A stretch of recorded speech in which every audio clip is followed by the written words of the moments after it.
In the last session, we began looking at what you can do to intentionally develop your leadership skills.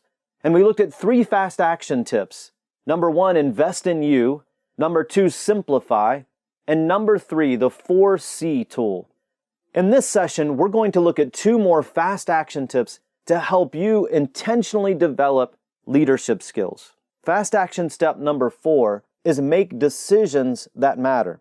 I'm sure you figured out by now that you'll have to be willing to feel awkward if you're ever going to accomplish anything worthwhile. What you're doing will seem foolish at times to yourself and to others. And the truth is, you're never going to be more than 80% sure anyway. So the awkward feeling is natural. So the best course of action is to go ahead and make the decision. Don't put it off any longer. Just make the decision. Great leaders make great decisions. And they start by clarifying their bold, compelling vision. Again, this one decision to clarify vision makes thousands of future decisions for them. They first need to clarify for themselves. Then they work together with team members and key stakeholders. And they don't expect everyone to get excited about their excitement. Why is that? Because your intensity will often confront the passivity of others. Some people will be inspired by your vision, and they'll buy in and they'll take ownership. They'll champion the cause and they'll support it all along the way. But others will be intimidated, and they'll mask their discomfort with criticism. And criticism is a mask for a fragile ego, because people criticize what they don't like about themselves. So prepare yourself for it now. There have been times when I've chosen to invest significant time and energy in numerous projects and initiatives which appeared foolish to many people. And I'll admit, some of them were foolish, but most of them weren't, and they worked. I grew, the team grew, the organization grew. And remember, what is lauded as brilliance after the fact often feels like foolishness in the moment.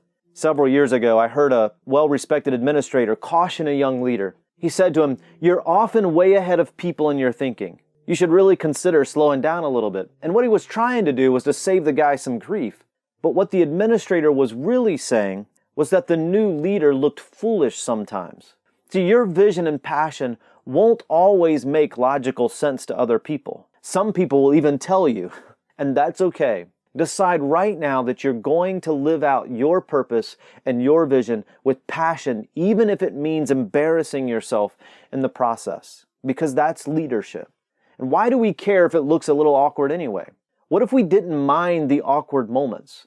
Would it change the way that we approach our life and our work? So what decision have you been delaying because it seems a little foolish to you or to those around you? We all obsess over decision-making in one form or another. To help me move forward, I regularly remind myself that everything is an experiment. And this has become a guiding principle for me. Because if everything is an experiment, then when things don't go as planned, it's not really a failure. We simply tried something and it didn't work. Now we know it won't work, and that way we can try something else. Because I have huge vision for my life and my work and my family, sometimes I'm going to look a little foolish, and that's okay. Discovering my passion and living out my vision have required me to make myself extremely vulnerable. To my family, to my team, to my leaders, to mentors and coaches.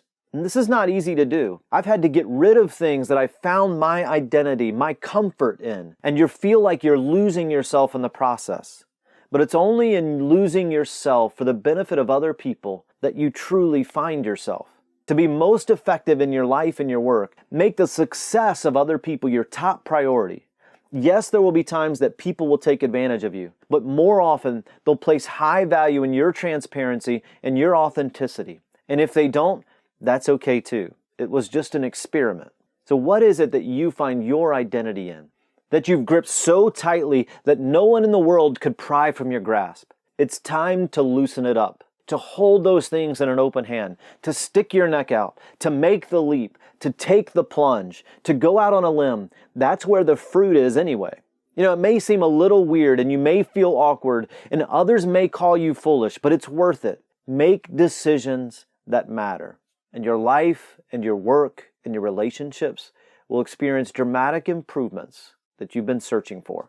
Next, let's look at fast action tip number 5. We want to look at the difference between ownership and buy-in. And we're going to use the ownership versus buy-in tool to help us with this.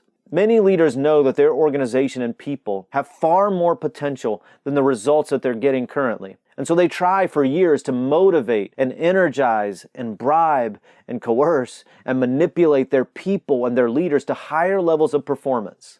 And it doesn't work. One of the primary reasons why many leaders struggle to motivate team members is because they're seeking buy-in rather than giving ownership. And the reason why many leaders make the mistake of seeking buy-in is because they don't understand the difference between buy-in and ownership. With buy-in, a leader develops a plan or a vision or a new product or service and then takes it to their team members for input, feedback, and ultimately buy-in. Buy-in starts with the leader. Ideas are developed separately, and then they seek consensus after the fact.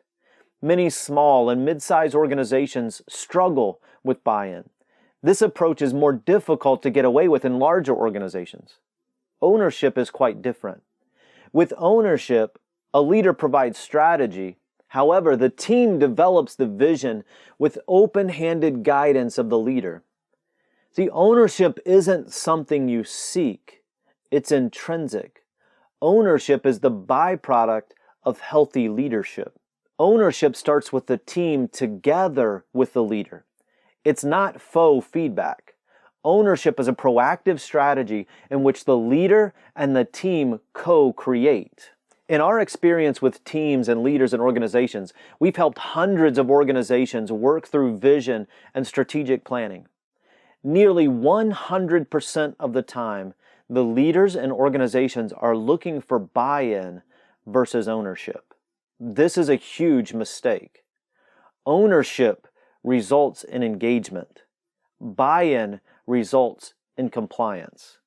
Lead team members to take ownership and they'll take responsibility. Seeking buy-in creates an ultimate environment of apathy. The culture of ownership is energizing, but scrambling for buy-in is draining. Teach your team to focus on serving other people, serving team members, serving customers, serving clients, rather than themselves by first modeling it for yourself. And when you do, you'll see your people, your team, your organization tap into their full potential, and you'll finally get the results that you were just about to give up on. Just remember, you don't have to get it perfect. You just need to take the next step. If you haven't already, take a moment right now to download the worksheet on this page and complete the action steps for this session. We've been looking at finding the right tools and 5 fast action steps to help you develop people more effectively. In the next session, we're going to look at the 3 top challenges that leaders experience when developing people and what to do about these challenges. So I'll see you in the next session.